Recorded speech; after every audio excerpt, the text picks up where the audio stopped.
The Air Force is remodeling a bunch of buildings on the base here. I found a print shop that would do it for $2,100. I marked it up to $4,000 and boom. First attempt. Didn't even have a cage code. It did not keep him from bidding. He was saying what really set my bid apart was the fact that I sent over examples. You can't hit a home run from the bleachers. Put yourself out there. Don't be afraid to ask questions and learn from people who've done it before, because it's a shortcut. Amazing GovCon winners. I have Hunter here with us, who went 1 for 1, first bid, first win. And he's here to share all about it because I think he didn't even have a cage code. So I'm just as curious as the rest of you. So welcome to the channel, Hunter. I appreciate it. Thank you for having me. And yeah, batting 1,000 so far. So hopefully we can keep that up. Yeah, you're definitely going to keep that up. And how did you even get into government contracting? I mean, kind of like anyone else, right? Well, maybe not like anyone else. So I've been an entrepreneur for 6-7 years now, and my businesses are in the marketing space. I owned a golf league for a long time. I own a fleet of Sprinter vans out in Scottsdale and Vegas where we do transportation. So I've always had my hands in different things and always trying to look for ways to make an impact and also to make some money while doing so. So one night I was just laying in bed and I couldn't sleep, and I was, launching a marketing company, and I was just thinking, I was like, does the government need marketing? Because I don't know anything about what they do. I don't know anything about the government and the message and the story that they're trying to tell. So I just kind of looked online. I Googled, I was like, does the government use marketing? And the first thing that came up was like some random proposal or solicitation on Sam.gov. And so I was like, what is Sam.gov? What is all this? And so I went online and I was sitting at my desk and went to YouTube, and your videos were the first things I saw. I saw about 3 or 4 of them and I was inspired, and off we went. Wow. And so what did you end up bidding on? Did you bid on marketing or did you bid on transportation? Yeah, so the NAICS code is in marketing, right? So the Air Force here in Charleston, where I live, needed some photos digitized, and they're creating kind of an installation throughout one of their office buildings on the base here. And so I just emailed the CEO. I found the CEO's number. And as an entrepreneur, obviously, I'm always putting myself out there, not afraid to cold call or cold email and just pick up the phone and ask questions. And so sent over an email that night. I think it was probably 12:30 in the morning. And the CEO got back to me at like 7:30 in the morning and said, even if you don't have a UEI or a cage code, go ahead and send us your proposal. We'll take them. Wow. See what's up. So I sent it over, and again, like no clue what I was doing. I can put a proposal together. I'm a marketing guy, right? I can tell a story through that. And I've been in sales before, so knowing how to put those numbers together. But as far as how to mark it up or what even to charge for this kind of service, I had no clue. And I contacted 2 print shops in town to see what they could provide, and went with the lowest one that had good ratings on Google Maps, which I found out doing that whole kind of research thing from you afterwards, right? Like my brain was like, all right, I got to find someone and then figure out how I can get in touch with someone over at the Air Force and then put a proposal together and then figure it out from there. Whereas it's a little backwards, I guess, in the space, but it worked. So here we are. And so what was the win for? Like, what does the work entail? How long is the work? Yeah, so it's just a one-off job for now, but so the Air Force is remodeling a bunch of buildings on the base here. And in the office building that I'm doing, there's 2 squadrons on each floor, and there's 3 floors. So there's 6 total squadrons, and each squadron is redoing their interior of their office space, and they want to tell a story from the origin of how their squadron started, in this case D-Day, all the way through Afghanistan. So they're in their office. It's kind of like a little trail, like getting back to the executive quarters, and it's just pictures telling a story throughout the progress. So I found a print shop that would do it for $2,100. I marked it up to $4,000, and boom, here we are. That's amazing. Just winging it. But I love that because you got to take a chance. Hey, you can't hit a home run from the bleachers. So at the end of the day, you got to be on the field, and I can't thank you enough. Obviously, this is our first time chatting, but a lot of the videos that I watch the next day, right? So I see the opportunity, And then I'm like, all right, well, I got to figure out what I'm doing here. And so obviously my next thought process is go to YouTube, because if I'm doing something in the house or if I need to learn anything, right? Like YouTube is such a great resource. I'm sure there's something out there. Your videos were the first ones popped up. I, went down that rabbit hole and there's no turning back now. I'm hooked. Oh, I love it. So, oh my goodness, this is awesome. So tell us about like not having a cage code or UEI. So what happened when they were ready to make an award? What happened? Well, they kept emailing me, asking me if I had gotten my cage code yet. And I was like, that's kind of a good sign, right? And so I was sitting there and I go through the registration process on Sam.gov. And of course, I failed the first time when they were looking up my EIN and, trying to verify everything with the IRS. So I failed that and then get on the phone. And I got to give a shout out to Sam.gov and what is the FDS.gov help chat support and chat line. I mean, they are super helpful, really. Like, and if you think about a lot of government entities, if you call, like, you're not going to get a lot of support, but Sam.gov, like, they're on it, man. And so I was like, hey, I just put in a proposal for a bid and I don't have a UEI, but here's all my paperwork. And so we matched and I got my UEI right then. But then they were like, it's still going to take 10 to 12 business days to get your cage code. And so I went through everything there. And then I had to call, what is it, the DLA, all these acronyms, right? I had to call into the DLA. They escalated it. I got the cage code and then sent that back over, added that to the proposal, and they awarded it 2 days later. Whoa.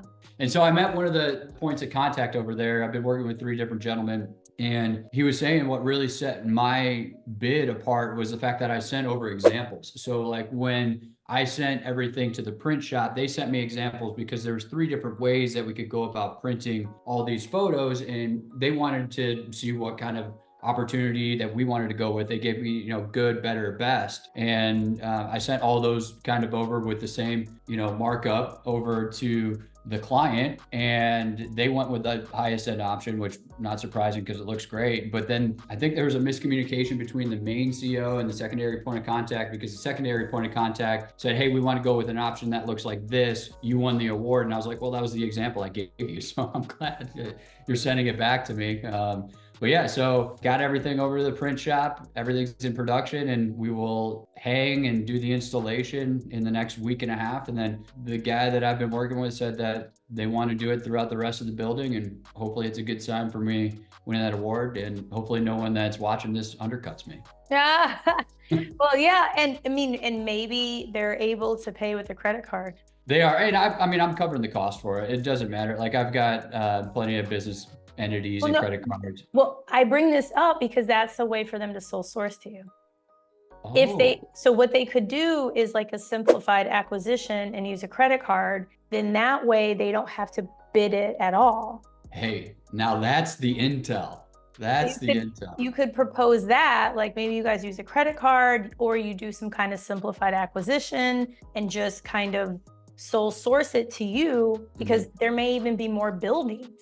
Oh yeah, there's 2 more that they're all 3 stories, and they're all renovating, and they're all these different squadrons that are coming into the Joint Air Force Base here. So that's the ticket right there.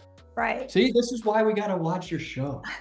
You're so sweet. Intel. No, it is, because especially because this is the perfect spot that you're in. When they get to know you, they're watching you work and they already like you. So it's, man, we got to go back on Sam.gov and go through that again. No, they don't want to do that. So it's so much easier if there's a easy button. Yep, that tie-in. And for me, as a sales guy, as an entrepreneur, I'm going to pitch that now. And I can't thank you enough for that insider scoop there. Anytime. I mean, please use it. And for those of you watching, use it too, because it just makes it easier when you give them options. We had a client that wanted to use a certain set aside, and we're no longer that set aside. So then I told them, well, we are a woman-owned small business. You can still do a sole source. So then they just adjusted it, because if you don't give them the options, they're not necessarily thinking of it. For sure. Yeah. And people like to buy from people they like. If they have an opportunity to bypass a lot of the headache and the red tape there, I mean, why not? I mean, think about it. Like when you go to get your oil change or tires rotated, things like that, you don't always go to the cheapest price. You go to the person that you're comfortable with and someone that's done the work for you or that's highly recommended. And so that one-off situation can lead to a lot more business. And that's a really good point. Yeah.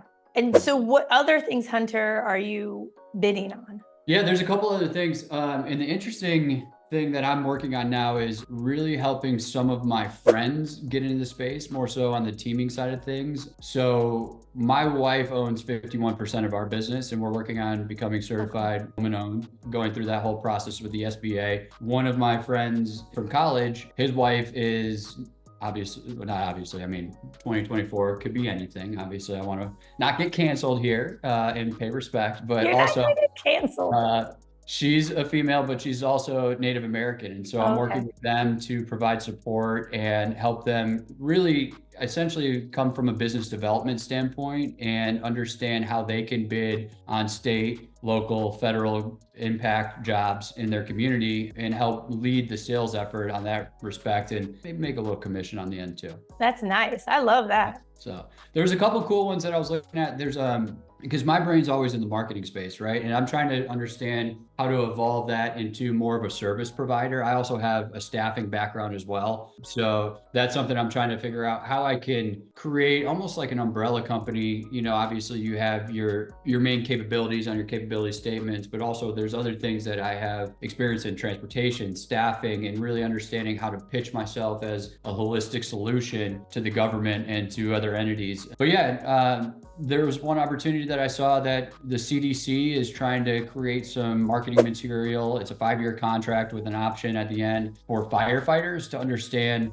some of the resources that are federally out there for firefighters to help avoid cancer, because a lot of the smoke and the hazardous material that they're dealing with on a daily basis is super harmful, obviously. I mean, they put their lives in danger. So the CDC has this initiative now, but it's set aside for OASIS Program 1 or something like that with the GSA. And so I was on with the GSA and they're like, yeah, I mean, you have to be a part of this program if they're going to set aside for that. So they're not taking any more applications. But you know me, I emailed the CEO to see if there's any way that, you know, if they don't get the right amount of bids or if they need to, you know, take a look elsewhere, that myself and my business partner would be happy to. He's a volunteer firefighter. So if I may, I want to add something else you could do. So the list of OASIS awardees is public. Okay. So what I suggest you do is you can reach out to one or all of them. Team up? Yeah. Come on. That's all you got to do. That's all you got to do. There's got to be one of them. At least one on that list will say, hey, why not? You never know. But yeah, I would reach out. The list is public. It's probably on the GSA website. If you Google it under OASIS, it's there. Interesting. Yeah, and that's again back to all the acronyms and, you know, the government space. It's such a wild learning curve because every other industry I've been in, you know, you can just kind of wing it and figure it out. And to a sense, I have with this, but there's just so many when it comes to a solicitation and putting the proposal together and making sure that you have everything down to the font and the font type put together, right? It's crazy how like spot on you have to be with everything with that. But there's ways to make it happen, and I'm proof of it. No, there definitely is.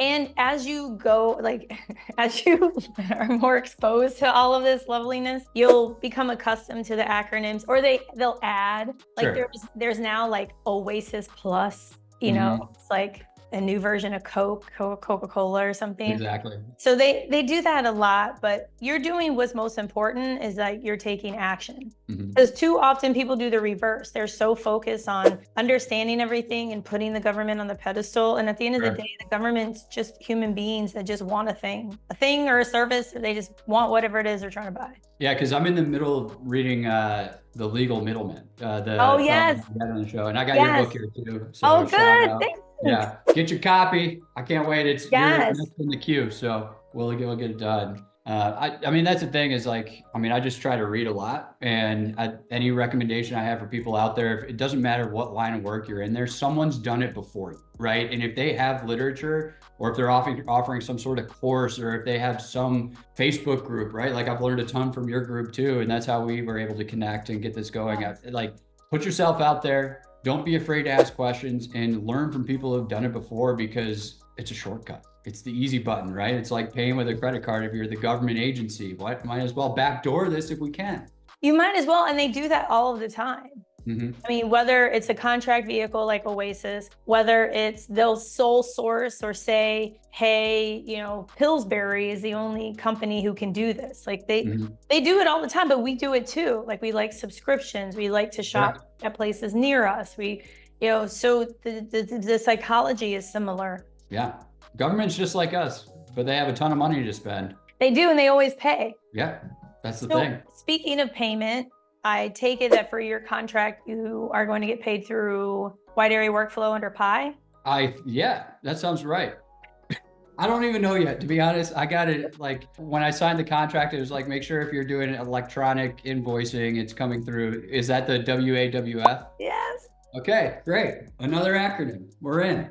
Okay, good. So I went through all the training of that. I still got to figure out how to actually submit my invoice, but I'm carrying the cost of the production. I mean, it's not that big. It's only $2,000, right? So I can carry that all day. But yeah, for a bigger contract, right? I mean, you got to be on that. But I submitted at net 15 and they didn't make any red lines to that, which is kind of crazy. So I don't know if they just missed that or if that's just is what it is. They might do it anyways. You never know. Yeah. They might do net 15. It's an interesting system, Pi. So brace yourself. So Pi is used by Department of Defense predominantly. Yeah. Okay. And anytime you get an award from them, it outlines everything you need to do.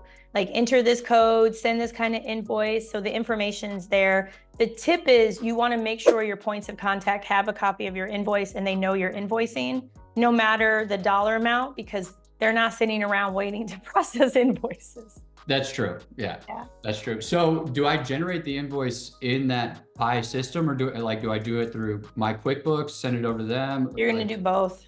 Okay. You're going to do both. Yeah. This is helpful. No, I love it. It's going to help someone else too. No, it is, because people may not be aware, or the mistake people make is they submit the invoice and they're like, oh, I submitted it. I'm like, well, yeah. But you got to email them. You got to let them know you submitted it. You need to give them a copy, because truly they may never be notified. And then somebody's waiting 60 days thinking, oh, it's the government, they're processing it. And it's not how it works at all. They've just never seen it. So So let me get this straight. Do I create the invoice in QuickBooks under my business and send that to Pi, and then from Pi to the CO? You're going to upload the invoice into Pi as well as anything else they may require. And you're going to enter the information in Pi. And then what I would also do is notify your points of contact and say, I submitted the invoice and here's a copy of the invoice, just for their awareness. Okay. That's what I would do. Okay. The money is directly deposited into the bank account you listed in SAM. Got it. Okay. So that should all be correlated then. Right. So it's always valuable that you don't have too many people with access to your SAM account, because they could change the bank account. Now that would be something. Tracking that back down. The government's just going to be like, hey, I paid. I don't care who got it. Doesn't matter. And that happened several years ago. Did it? To you or to someone you know? To people. And so that's one of the reasons they changed how you get your cage code. Okay. So it's got to have the bank account match with your EIN, and then should be good, I guess, from there. Yeah. And now you're notified if you change your bank account, the main person is notified. Hey, because before you never were notified. That's some shady stuff there. I know. Yeah, for years. People will find any way to steal, or if they need to, it's wild. It definitely is. But yeah, I'm excited. I mean, it's such a fun space, and the way my brain works on the marketing side of things, the teaming side of things is really intriguing to me. Understanding how to put a proposal together is something I really pride myself on. And I mean, like anything else, it's following the rubric. They're going to give you the treasure map. You just got to go step by step and not be lazy. And then utilizing ChatGPT to make sure, you can compare and contrast what you're doing. And it's going to be funny to look back on this first proposal that I put together that was just like sitting at my desk at 12:30 in the morning after just looking at one thing and just sending it. And here we are. Yeah, I love that. Yeah, because you're going to submit more and you're going to get way more wins because you're an action taker. You're beyond an action taker. And what advice, Hunter, do you have to somebody who's watching and maybe they're like, oh, okay, is it really that easy? They're kind of doubtful. Go for it. And again, like I said before, you can't hit a home run from the bleachers. You can't even hit a single. And that's what it takes. I mean, for me, this isn't a giant win, but it kind of is in the sense that it's the first domino to fall. It's me getting into a new industry and understanding new jargon, hitting a learning curve and expanding my skill set. So if that's something you want to do and you're open to, this is a really great space to be in there because the opportunities, not necessarily endless, but I mean, there's probably what, 20,000 open solicitations right now on Sam.gov and all the other websites where you can find them. So, and some of those will go unfilled. So if you can find those one-off, two-offs, build that relationship, not be afraid to put yourself out there, read, learn, and grow, it's all yours for the taking. I love that. I love that. And so, Hunter, how can people connect with you? Because they're going to reach out. You're going to get a lot of people who are going to reach out. I appreciate that. I don't have any really government contract content right now. I'm happy to put that together, but you can find me on Instagram at Hunter Schwartz, and that's HUNNER. And then I'm on Facebook too. I'm in the group. I'm pretty active in the group. So holler at me, shoot me a DM if you want to connect, if you want a team on anything, if you need any marketing ideas or branding, understanding how to tell a story, that's my wheelhouse. I also have a coaching and consulting business where I help entrepreneurs launch their business as well. So from the ground up, how to file your LLC, or if you want to go S Corp, understanding your tax implications, really just taking your idea from just that, an idea, and launching it into the marketplace. So yeah, you can find me pretty much anywhere. I'm pretty active on all social channels, and I look forward to connecting with folks and seeing what kind of impact we can make. Well, I love that. And y'all better connect. I mean, he's offering this wealth of knowledge, and he won his first attempt, one for first one, win. 1,000. Didn't even have a cage code. It did not keep him from bidding. He still bid, and they were kind enough to wait. So, and I want to highlight again that tip of you provided examples. I love that. I love that you did that in your proposal. Yeah, and again, they told me that's what set it apart, right? Like having examples and not just throwing numbers out there and hoping it sticks, right? So they had something tangible that they could look at, that they could see, and they could picture on their walls what they wanted to have as the end product. And that's what set us apart, because I'm sure I wasn't, the lowest price. And again, like I had no idea what the markup when I was doing. I just, marked it up to an even 4K from the 2100 that they sent over to me. And here we go. I love it. Well, it's been a pleasure. Thank you so much for being on here. Again, y'all, get the book, Winner's Way Book. Get the book. Hey, and real quick, big shout out to Dr. Kizzy. Thank you so much for all the content you put out. It is so helpful for all of us out here. The group is amazing on Facebook. And, it's so inspiring as an entrepreneur like myself to have a resource out there, and keep it up because you're building something really cool too. Well, thank you so much. I love that. Oh, that's like, I want to cry right now. Thank you. It's always good to hear that, right? Because it is. More often than not, as an entrepreneur, we're so focused on the business and we forget to take a step away and be like, oh, I did that. Like there's 17, 18,000 people in this Facebook group I started, and, we get thousands and thousands of views and subscribers. And it's really cool to take that step back. And, part of my coaching program too, as an entrepreneurship coach, like I really make sure people understand, like even the little baby steps of filing an LLC, that's something to celebrate, right? Because you're taking steps that other people aren't. And the fact that you've gone above and beyond for this community and all the free content you put out in the book, I mean, it is so cool. And I'm personally so grateful. I know everyone else is too. Well, thank you. I love that. So again, thank you all so much. Connect, like, subscribe, hit the notification button. And as always, everything is possible. Thank you. Yes, it is.